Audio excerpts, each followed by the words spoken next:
Hello, welcome back. Okay, you're looking at me on that site, but that's www.realcopstoriesvideos.com, which you're looking at me right now. Okay, now if you want to ask questions and answers, then go to this site, which is RSMcopstories@gmail.com. This isn't Warner Brothers, guys. This is his hometown. Okay, anyway, so go to that and I'll answer your questions as best I can. And now we'll go to the stories. Okay, first one involves working vice. And by contrast, nowadays, back in the 70s and 80s, we were more proactive than as a police department. Nowadays, they're a little bit afraid. They run a little scared. Those days, if we had a problem, we would address it. And I'll give you the first story. We had a gas station that had two gang members come by and told the owner they're gonna kill him and rob the place. Okay, that's kind of important. And they drove off, and detectives took over. They tried to identify them, and their biggest concern was they were going to go back next day and rob him and possibly hurt him. So they started going their feelers out, and I think narcotics found an informant, and the informant said, yeah, they're going to go out on, I think it was like a Saturday, and that's the day they're going to do it. Okay, well, if you use informants, you know, like a pinch of salt and water, they just kind of, So in reaction to that, instead of waiting around or putting the black and white in front of the gas station, our captain called us, and we were undercover, with long hair, beards, and all that good stuff. And he got us a couple of, I won't mention the gas station brand, and some outfits. And one of us is inside the office, and one of us is outside sweeping the one. I was outside sweeping the gasoline pumps. And we basically spent the day there. We had a plainclothes unit across the street as backup, but we're heavily armed. They're heavily armed. So in those days, let's bring it on, okay? So we sat there, and the owner came. The only person who knew who we were was the owner. And other employees were there, mechanics and whatnot, in the old days of having a garage that actually worked in the gas station. And they didn't have no idea. They just thought he was hiring summer help. So I must have swept that driveway 50 times, waiting for something to happen. And my partner's inside watching every car that goes by. This is a full-blown operation, 6 officers involved, watching this gas station. So we did that, and nothing happened. Never came back ever.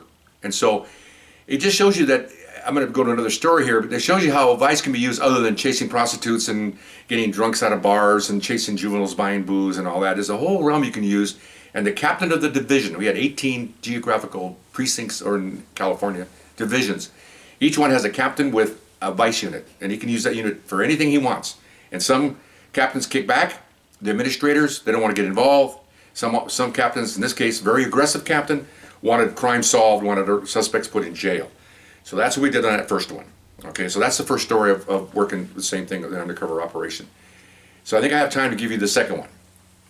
Another informant situation, though, on this one, detectives called and said that there was an informant that indicated that there was going to be a couple of guys going into a local pharmacy and rob the place. And of course, we all know that pharmacies are pretty much the place to have, robbers go to banks to get money, and narcotic users go to pharmacies to get dope. That's pretty much because they know that's where everything is. Banks carry money, pharmacists carry dope. So informant told us that they were going to rob the place. Okay, so we got the owner. These are the days before the giant monster pharmacies that are all over the place. These are usually independently owned, kind of thing. And told him what was happening. He got a little nervous.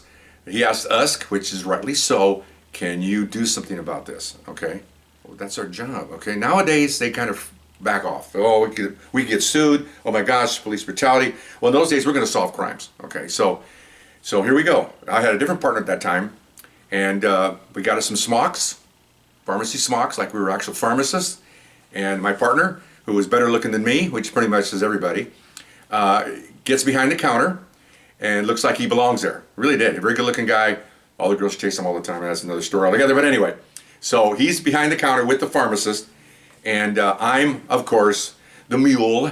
I've got the cart, and I'm going up and down the aisles restocking. Well, I'm just trolling. I'm just patrolling the aisles, okay? So they opened at 10 in those days, so we're there at 10. Again, didn't have good radios then, so nowadays you watch these crime shows, and they got the fancy radio here, and they're talking into their callers and all that crap. No, we didn't have that, okay? We barely had a battery radio that could actually broadcast, like, across the street, okay? Nowadays, powerful. In those days, no. And so we were on our own. We knew that. There's units outside waiting to respond, but they're going to respond probably after the incident occurs. It's not going to be on real-time stuff here. I'm not like television where everybody appears, the cops are everywhere. No, no, no, no, no. Even nowadays, I believe it's still a delay when you do an undercover operation. But anyway, so I'm restocking. All I did was had a bunch of stuff on the cart, and I go put it in put it on the shelves, and then I make my lube, and then I take it off the shelves, and I make my lube, and I put it back on the shelves. Because all I'm doing is I'm patrolling this pharmacy, okay? And of course, my partner's watching everybody. I'm watching everybody, and every 2 seconds, I'm watching people coming in. He's watching them coming up. We had hand signals that things didn't look good, and so I didn't have any. It was just him and I in there by ourselves. And basically, we each carried a small undercover guns, only 5 shots each.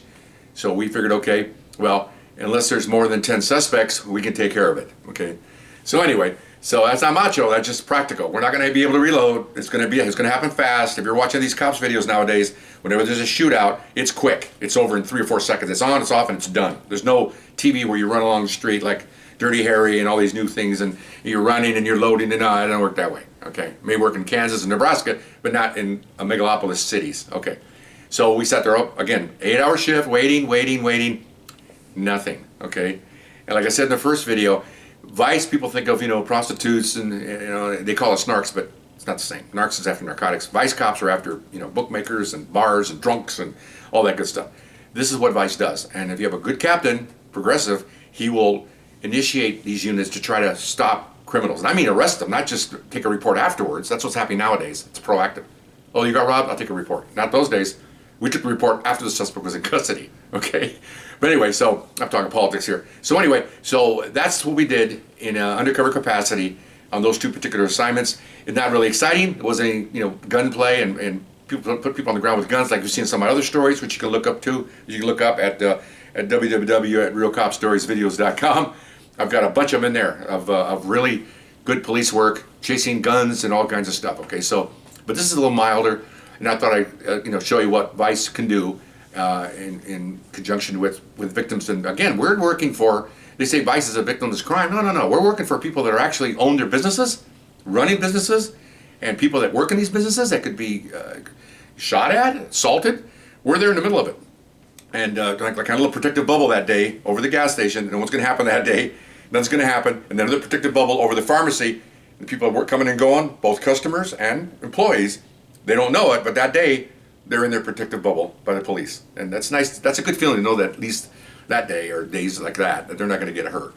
So there it is. There's my stories. I hope to see you next time. Okay? Bye-bye.